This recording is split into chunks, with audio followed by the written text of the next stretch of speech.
성경을 읽으면서 가장 흥분되는 이야기 중에 하나가 다윗이 골리앗을 잡는 이야기입니다. 교회 다니면 이 이야기에 모두가 다 흥분하게 되고요. 또 교회를 안 다니는 친구들도 골리앗은 또 다 알더라고요. 골리앗, 오늘 말씀대로 골리앗을 이기는 우리 성도들 되시기를 주의 이름으로 축원합니다. 자, 골리앗이라고 하는 장군이 이제 블레셋에서 이스라엘에 쳐들어오는 이야기가 17장 1절부터 쭉 기록이 되어져 있는데요. 이 골리앗이라고 하는 이 사람은 블레셋이라고 하는 나라의 가드라는 도시의 출신 장군입니다. 오늘과 다음 주일 이틀에 걸쳐서 두 주에 걸쳐서 골리앗을 이겨라는 제목으로 말씀을 나눌 때에 큰 은혜가 넘치시기를 주의 이름으로 축복합니다. 자, 골리앗은 일단 말씀을 드리면 키가 3m가 되는 장군이에요. 아주 훈련을 받은 사람이고 늘 훈련을 하는 사람이고 머리에서 발끝까지 온통 무장한 사람이고 거기에 비해서 다윗은 아직 전쟁터에 나갈 만한 나이가 되지 않은 어린 소년이었습니다. 한 번도 싸움을 해본 경우가 없는, 사람과 맞서서 싸운 적이 없는 다윗인데, 그리고 또 무기도 없어가지고 시냇가에서 돌멩이 5개 들고 나가서 싸웠다. 그런데 다윗이 골리앗을 이겼다라고 성경은 증거를 하고 있습니다. 이 골리앗이라고 하는 이 말을 사전에서 찾으면 블레셋 출신의 거인 장군이라고 설명이 되어져 있고요. 또 하나의 의미가 있는데, 예를 들어서 권위 있는 사전이죠. 세계적인 영어 사전인 옥스퍼드 사전 같은 데 보면 그 작고 약한 자가 상대하기 버거운 훨씬 크고 강한 적이라고 되어 있습니다. 그러니까 우리가 이제 세상에서 쉽게 쓰는 말이죠. 골리앗을 만났다. 이렇게 몸집도 작고 실력도 없는 자가 상대가 버거우면은 골리앗과 다윗의 싸움이다. 이런 얘기들을 하고 있습니다. 자, 우리가 인생을 살면서 골리앗을 만날 수밖에 없지 않을까요? 평생 살면서 골리앗이 없다면, 골리앗을 만나지 않는다면 얼마나 좋겠습니까마는 사실은 골리앗을 이래저래 몇 차례씩은 만나는 것이 우리의 인생인 것 같습니다. 예를 들어서 못된 사람을 물론 만날 수도 있겠고요. 상대하기 버거운 적을 만날 수도 있겠지만 경제적인 어려움도 골리앗을 만난 거로 우리가 이해할 수 있고요. 또 육체의 질고를 경험하게 되는 경우에도 신체적인, 육체적인 또 골리앗을 만나는 경우도 있고요. 경제적인 어려운 일을 당할 수도 여러 가지 면에서 우리는 살다 보면 골리앗을 상대할 수밖에 없습니다. 우리가 인정해야 되는 거죠. 우리가 살다 보면 골리앗을 만날 수밖에 없습니다. 인정해야 되고요. 또 하나는 골리앗을 이겨야 될 줄로 믿습니다. 오늘 설교 제목입니다. 다음 주도 똑같은 제목, 똑같은 본문으로 갈 텐데요. 골리앗을 이겨라. 우리 옆에 있는 분에게 한번 축복해 주십시오. 골리앗을 이기십시오 라고 여러분 축복해 주십시오. 한 번 해서 되겠습니까? 한 3번쯤 해야지 이길 것 같은데요. 자, 5가지 이야기를 나눠야 될 텐데요. 오늘 그 중에서 2가지 질문만 던질 예정으로 있습니다. 자, 상황은 그렇습니다. 지금 이스라엘에 왕이 없었어요. 그러다가 이제 백성들이 원해서 이제 사울이라고 하는 사람이 왕이 되었습니다. 왕이 되었지만 아직 왕궁도 없고 법도 없고 군대도 없던 시절입니다. 이 혼란한 시절에 블레셋이 쳐들어왔다는 거예요. 블레셋이 쳐들어왔다. 여러분 17장 1절 말씀 보시면 블레셋 사람들이 그들의 군대를 모으고 싸우고자 하여 이렇게 등장하죠. 유다에 속한 소고에 모여. 여러분 좀 이상하지 않습니까? 블레셋 사람이 왜 유다의 땅에 들어와서 모여가지고 지금 있습니까? 이미 쳐들어와서 이제 유다의 예루살렘으로 접근을 하고 있는데요. 2절에 보니까 이제 이스라엘 사람들은 엘라 골짜기에 진을 쳤다라고 되어 있습니다. 이 소고라고 하는 것은, 이 지역은 이제 예루살렘에서 서쪽으로 한 24km 정도 떨어져 있는 지역이고요.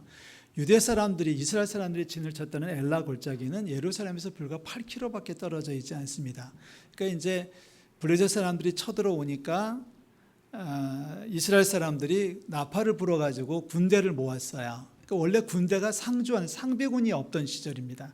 그러니까 농사하다가 아니면 양, 소 키우다가 나팔이 불려지니까 20세 이상 50세 이하의 남자들은 들고 있던 일하고 있던 꽃갱이 자루 들고 나무 막대기 들고 전쟁터에 갑옷도 없습니다. 나가가지고 이제 엘라 골짜기에 모였는데 이제 엘라 골짜기에서 적들이 저벅저벅 접근해 오고 있는 상황입니다. 정치 외교적으로 보면 블레셋은 이스라엘이 아직 정비하기 전에 이스라엘을 어떻게든지 해보려고 하는 그런 목적으로 쳐들어왔었습니다. 나라의 운명이 대단히 급박한 상황으로 치닫고 있습니다. 자, 블레셋이 쳐들어온 것에 대해서 우리는 좀 더 성경적인 원인을 좀 찾아봐야 될 필요가 있습니다. 왜 이 싸움이 벌어졌는가? 여러분, 무슨 어려운 일을 당하면 골리앗을 만나게 되면 먼저 그 원인이 어디에 있을까부터 점검해 볼 필요가 있다는 겁니다. 왜 이런 일이 우리 집안에, 왜 이런 일이 내 생활에, 내 삶 가운데 발생했는가? 내가 왜 이렇게 살다가 골리앗이라고 하는 적을 만날 수밖에 없게 되었는가를 원인을 찾아야 되는데, 오늘 다윗과 골리앗 이야기에서 그 원인을 찾는 첫 번째 질문입니다. 왜 하필이면 블레셋 사람들이 쳐들어왔을까?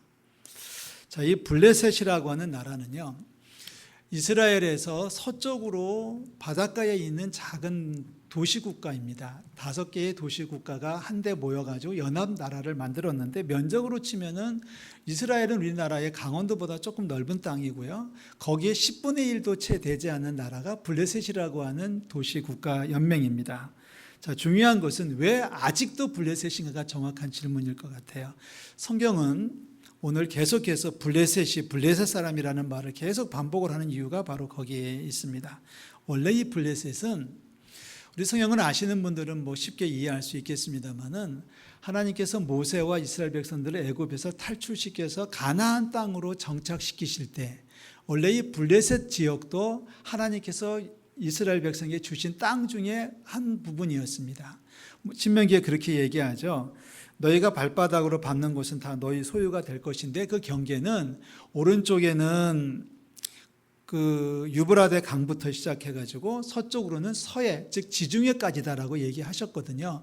하나님이 약속의 땅 가나안 땅으로 주셨는데, 아쉽게도 이스라엘 백성들은 그 블레셋 지역을 다 점령하지를 못한 거예요. 다 주셨는데, 예를 들면 서울을 다 주셨는데 관악구만을 점령하지 못해가지고 거기에는 여전히 블레셋 원주민들이 살고 있었다라고 하는 것이 문제입니다. 여호수아 11장 22절에 이렇게 얘기하죠. 이스라엘 자손의 땅에는 아낙 사람들이 하나도 남지 아니했다. 그런데 가사, 가드, 아스다롯에는 아낙 자손이 남았다. 이 가사, 가드, 아스다롯이 바로 블레셋 5도시 국가 가운데 3개입니다. 거기에 가드가 남아있죠. 원래 이스라엘 백성들이 가나안 땅을 정탐할 때에 얼마나 좋은 소식 가지고 돌아오나요? 좋은 소식은 곡식이 잘 됩니다. 그래서 포도를 한 송이를 2장정이 꿰어가지고 돌아올 정도로 좋은 땅인데 뭐라고 말합니까? 거기에는 아낙 자손, 즉 거인들이 살고 있어요 라고 하면서 부들부들 떨지 않았습니까? 그때 하나님께서 백성에게 분명히 말씀하시기를 치고 올라가라 해가지고 치고 올라갔는데, 오늘 여호수아에서 보니까 뭐라고 하냐면 다 쫓아냈어요. 그런데 가드 땅에 있는 아낙 자손들, 거인들은 쫓아내지를 못했습니다 라고 보고를 하고 있습니다. 여호수아서 13장에 보면은 이렇게 얘기를 해요. 이제 여호수아가 나이가 많이 늙었을 때 이제 은퇴를 해 죽음을 눈앞에 두고 있을 때 하나님께서 여호수아에게 말씀하시기를 너희들이 모든 땅을 다 점령했으니 그동안 수고 많았다. 그런데 너네들이 숙제를 하나 못한 게 있지 않니? 라고는 식으로 말씀하십니다. 다 했는데 블레셋 사람의 5 통치자들의 땅, 그 가사 족속 아스도, 아스글론, 가드, 에그론, 거기는 너네들이 점령하지 못했잖아. 이렇게 얘기를 하셔요. 그 땅, 점령하라고 허락하신 땅인데 점령하지 못하고 손을 내리고 포기했던 그 땅, 다시 말하면 하나님의 말씀에 100% 순종하지 못하고 90%, 95%만 순종했더니 나머지 그 조금 남은 것이 계속해서 지금 이스라엘을 괴롭히고 있었다는 얘기입니다. 분명히 얘기하셨거든요. 민수기에 보면은 하나님께서 모세를 통해서 분명히 얘기하셨는데, 너희들이 너희 앞에서 그들을 몰아내지 못하면 너희가 남겨준 자들이 너희의 눈의 가시와 너희 옆구리에 찌르는 것이 되어 너희가 거주하는 땅에서 너희를 괴롭게 할 것이다. 이렇게 하나님께서 말씀하셨는데, 바로 블레셋 땅이 몰아내지 못한 땅으로 남아 있는 겁니다. 만약에 그때 당시에 이스라엘 백성들이 하나님 말씀에 철저하게 순종했다면 블레셋 사람들이 쳐들어오지 못했을 거란 얘기죠. 아예 없어져 버렸다면, 아주 그냥 어떻게 해버렸다면 블레셋이라는 나라가 남아있지 않을 텐데요. 그거를 다 못하니까, 하나님 말씀대로 철저하게 순종하지 못하고 남겨놓으니까 그들이 독버섯처럼 일어나가지고 결국은 이스라엘을 괴롭히는데 지금까지도 괴롭히고 있어요. 지금까지도. 여러분 가끔 뉴스에 보시면 이스라엘 사람들이 가자 지구에 있는 팔레스타인 사람들하고 부딪혔다 하는 바로 그 가자 지구가 옛날 블레셋 땅이에요. 바로 거기가 블레셋이에요. 그들이 계속 남아가지고 지금까지도 틈만 나면 예루살렘을 텔아비브를 공격하고 있지 않습니까? PLO라고 하는 팔레스타인 연합기구의 사람들입니다. 만약에 그들이 잘했다면 삼손도 더 훌륭한 사람으로 남았을 것 같아요. 삼손이 이 여자 저 여자 심지어는 창녀들까지 쫓아다니면서 정신 팔려 있던 바로 그 땅이 바로 가드 땅이었거든요. 삼손이 들락거리면서 그렇게 살았던 땅입니다. 사울 시대에 그 전쟁하다가 잘못돼가지고 전쟁에서 패하는 바람에 하나님의 언약궤를 빼앗겼는데 그 하나님의 언약궤가 빼앗겼던 바로 그 땅이 블레셋 땅이란 말이죠. 이 계속 남아있어요. 지금까지도 남아있어요. 결국 우리가 던지는 질문 중에 첫 번째 질문은 그겁니다. 과연 나는 하나님의 말씀에 얼마나 순종하고 있는가? 하나님께서 우리에게 10가지를 명령하셨을 때 우리는 한 9가지 정도 한 다음에 이만하면 충분해 라고 말할 때가 있지 않습니까? 그러면 이제 하나님께서도 그냥 넘어가시는 것 같은데 그것이 나중에는 남아있다가 쓴뿌리로 남아있다가 서서히 이렇게 피어오를 때가 많이 있습니다. 처음에는 괜찮았어요. 처음에는 그 모세 이스라엘 백성들이 블레셋을 들어갔을 때 블레셋 사람들이 이렇게 딱 눌러놨습니다. 근데 하나님의 말씀은 눌러놓으라가 아니라 눌러놓고 억압하고 그냥 이렇게 묶어놓으라는 얘기가 아니라 진멸하라고 했는데 그걸 못하고 날벌어두니까 너희들 우리랑 사이좋게 놀자 이러다 보니까 그 사람들이 남아가지고 틈만 나면 이스라엘을 침공해서 오늘까지 지금 저러고 있는 거죠. 사랑하는 성도 여러분, 우리가 살다 보면 골리앗 같은 존재를 만날 때에 먼저 물으십시오. 나는 정말 하나님의 말씀대로 살고 있는지, 하나님의 말씀에 철저하게 순종하는지, 혹시라도 하나님 말씀에 남겨놓은 것이 있다면 지금 당장은 넘어갈 수 있을지 몰라도 나중에 우리의 인생에 걸림돌이 될 수 있다는 것을 명심하십시오. 결국 우리가 어떤 골리앗을 만나게 된다면 그 원인은 내가 하나님 말씀에 순종하지 못한 데서 오는 결과물이라고 하는 것을 꼭 기억하셔야 돼요. 우리 하나님 말씀에 철저하게 순종하는 저와 여러분들이 되시기를 주의 이름으로 축원합니다. 두 번째 질문을 던져야 됩니다. 두 번째 질문은 왜 싸워야 되느냐라고 하는 질문입니다. 왜 싸워야 되지? 왜 내가 싸워야 되지? 싸우는 목적은 과연 어디에 있느냐라고 하는 질문을 던지게 되는데요. 자, 우리가 다음 주에도 계속 얘기하겠습니다만은 다윗은 나이가 전쟁에 나갈 수 있는 나이가 아니기 때문에 전쟁에 참전하지 않았어요. 소집이 되지를 않았단 말이죠. 그런데 아버지가 다윗을 불러가지고 음식을 한 무더기를 싸주면서 너네들 형들이 잘 있나 좀 가서 보고 오라고 해가지고 전쟁터에 방문을 간 겁니다. 자, 다윗은 아직 나이가 어려요. 그래서 전쟁터에 형들을 문안하러 면회하러 갔다가 저쪽에서 골리앗이라고 하는 녀석이 막 소리 지르는 것을 보았습니다. 들었습니다. 그래서 사람들에게 물으니까 이만저만에 이런 일이 벌어졌다고 하는 이야기를 듣고 다윗이 마음속에 의기가 충천해가지고 내가 싸우겠다고 얘기합니다. 자, 저쪽에서는 싸움을 도두는 자죠. 영어 성경에는 챔피언이라고 말을 하고 있어요. 가장 대표적인 선수가 나왔습니다. 그러면 이스라엘에서도 가장 대표적인 선수가 나가야지 맞습니다. 누굴까요? 누가 나가야 되나요? 사울 임금이 나가야 되거든요. 근데 사울은 지금 뭐 하고 있냐면 부들부들 떨고 있으면서 기껏 한다는 소리가 누구든지 저 골리앗 장군을 잡으면은 많은 재물을 주고 장가도 보내주고 그리고 세금도 면제해 주겠다라고 하는 약속만 늘어놓고 있습니다. 여러분 사울도 큰 키입니다. 다른 사람보다 어깨 위에 머리가 하나 더 있다고 하니까 2m짜리는 충분히 될 것 같습니다. 그런데 사울은 자기가 나가서 싸울 생각은 하지 않고 상품만 많이 걸었어요. 그리고는 누구든지 와서 싸우라고 하니까 그 소리를 듣고서 다윗이 내가 싸우겠어 하고 나가보니까 갑옷도 맞지 않잖아요. 사울이 쓰고 있는 갑옷이 등치가 워낙 차이가 있으니까 맞지 않잖아요. 지금 초등학교 1학년짜리가 대학교 학생하고 지금 싸우겠다고 지금 나서는 거예요. 저쪽은 엄청난, 머리에서 발끝까지 엄청난 무기를 가지고 왔어요. 다윗은 아무것도 없이 시냇가에서 돌멩이를 가지고 나갑니다. 이제 다음 주에 한 번 더 보겠습니다. 이 모습이 참 우스꽝스럽지 않습니까? 저는 처음에 성경 말씀을 읽고 공부할 때에 우리 분반 공부 시간에 종두모 선생님한테 던졌던 질문이 있습니다. 선생님, 왜 다윗은 무기가 이 모양인가요? 여러분, 다윗이 시냇가에서 물 맷돌을 준비하는데 몇 개를 준비합니까? 몇 개 준비합니까? 제가 5분 30초 전에 몇 개 준비했다고 말씀을 드렸었습니다. 5개를 준비하거든요.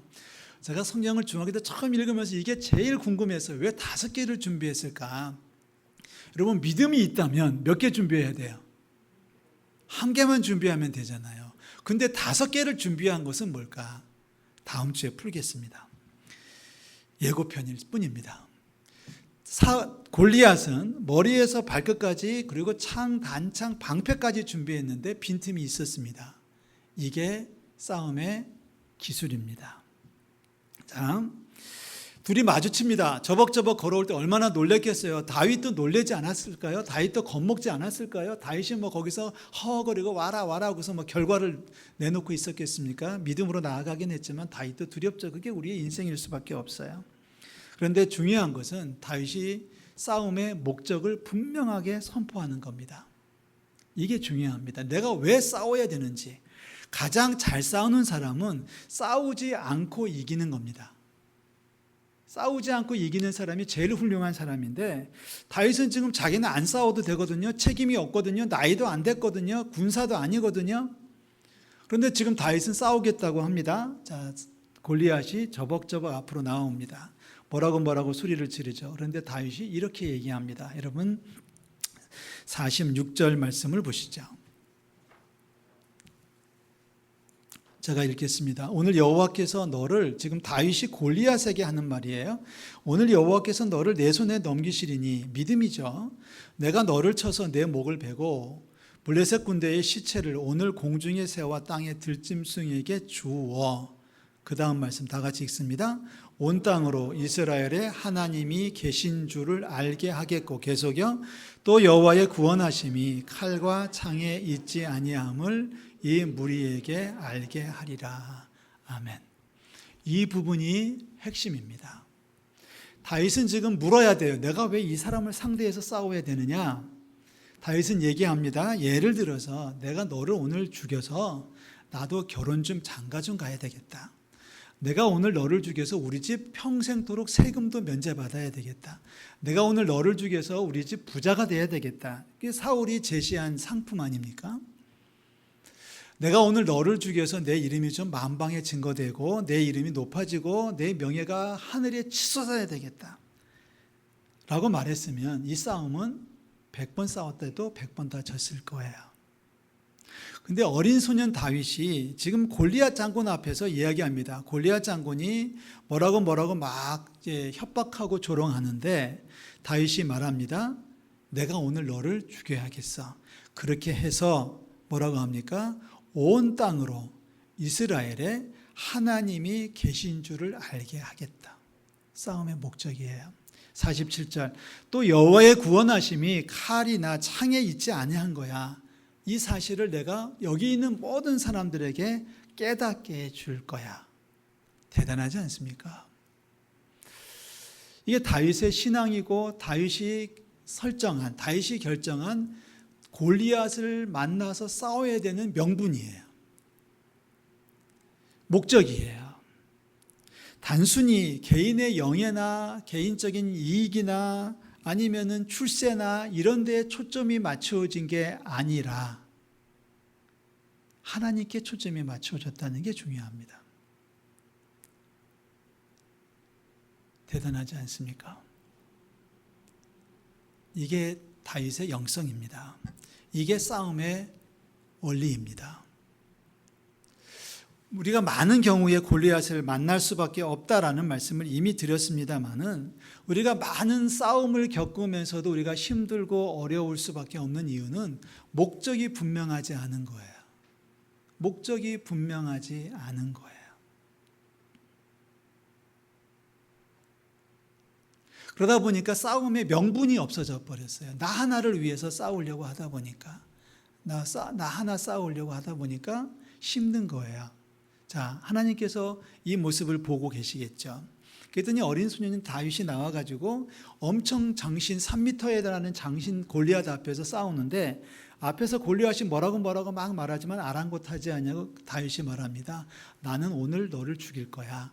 그래야만 하나님의 능력이, 하나님의 높으심이 이 땅에서 증거될 거야. 내가 오늘 너를 죽이는 목적은 바로 이 모든 사람들로 하여금 하나님이 살아계시다고 하는 것을 증거하기 위함이야. 자, 이 모습을 보시는 하나님께서 가만히 계시겠냐고요. 하나님께서 이 모습을 보면서 다윗의 말을 들으시면서, 야, 그래? 그럼 내가 도와줘야지. 이렇게 나오시지 않았을까요? 만약에 다윗이 거기서, 야, 나도 좀 장가 좀 가보자. 우리 평생 세금 면제받는 데다. 상금이 어마어마하대더라. 나 그것 좀 받아서 부자가 되고 싶어. 그러니 너 좀 죽어줄래? 라고 말하면 하나님이 뭐라고 하시겠어요? 하나님도 모른 척 하셨을 거예요. 여러분, 싸움의 목적을 분명히 하시기를 주의 이름으로 부탁을 드립니다. 나 하나 잘 되기 위해서 싸우는 것이 아니라 하나님의 영광을 위해서 싸울 때 하나님이 응원해 주시고 지원해 주신다는 거예요. 이게 싸움의 원칙입니다. 싸움의 원칙입니다. 여러분, 우리가 경제적으로 잘 되시기를 주의 이름으로 축원합니다. 잘 돼서 어떻게 하겠느냐, 이게 물어봐야 됩니다. 잘 돼서 누구 좋으라고? 하나님께 영광을 돌린다면 하나님께서 이것 저것 모든 것들을 채워주시고 챙겨주실 줄로 믿습니다. 그렇지 않겠습니까? 제가 하나님이라도 그러지 않겠습니까? 저도 이제 아이들 키우는 부모 입장에서 아이들이 잘 되기를 바라는데, 아이들만 잘 되고 나한테 돌아오는 것이 아무것도 없다면 저는 모르는 척 할 것 같아요. 그런데 애들이 잘 돼가지고 저한테 잘해준다고 그러면 제가 도울 수 있는 걸 도와주겠죠? 부모의 심정도 마찬가지인데 하나님은 오죽하시겠냐는 거예요. 참 대단해요. 저는 이 구절 읽을 때마다 대단합니다. 온 땅으로 이스라엘에 하나님이 계시다는 것을 알게 해주겠다. 여러분, 우리도 할 수 있는 모습입니다. 여러분, 세상에서 승리하시기를 주의 이름으로 축원합니다. 그래서 어떻게 할래? 라고 물을 때 온 땅으로 하나님이 살아계심을 알게 해주겠습니다. 라고 고백할 수 있기를 주의 이름으로 부탁을 드립니다. 모든 문제가 그렇습니다. 몸에 병이 생겨도 여러분 치료받기를 주의 이름으로 축원합니다. 그래서 온 백성들로 하여금 하나님의 치료하심의 능력이 증거될 수 있기를 주의 이름으로 축복합니다. 여러분의 자녀가 잘 되기를 바랍니다. 자녀들이 잘 돼서 하나님께 영광이 될 수 있어야 되는 거죠. 싸움의 목적입니다. 어떠한 골리앗을 만날지라도 골리앗을 이기시기를 주의 이름으로 축원합니다. 5가지 원리를 말씀을 드릴 텐데요. 오늘 2가지까지만 하겠습니다. 왜 이 싸움이 벌어졌는지 우리 자신을 돌아보는 겸손함이 필요합니다. 자기를 돌아보고 여러분 보시는 대로 스스로 낮추고 기도하여 하나님의 얼굴을 찾는 그 모습이 필요하다는 거예요. 2번째로는 싸움이 왜 내가 싸워야 돼? 굳이 내가 이 싸움을 싸워서 내가 얻을 게 무엇이냐? 여러분, 많은 분들이 그러죠. 내가 얻을 게 뭐예요? 라고 말하지만 아닙니다. 내가 얻는 게 아니라 하나님이 얻으시면 되는 거거든요. 분명한 목적을 두고 싸운다면 주님께서 도와주실 줄로 믿습니다. 골리앗을 이기는 우리 모든 성도들 되시기를 주의 이름으로 축원합니다. 기도하겠습니다. 하나님 아버지, 은혜와 사랑을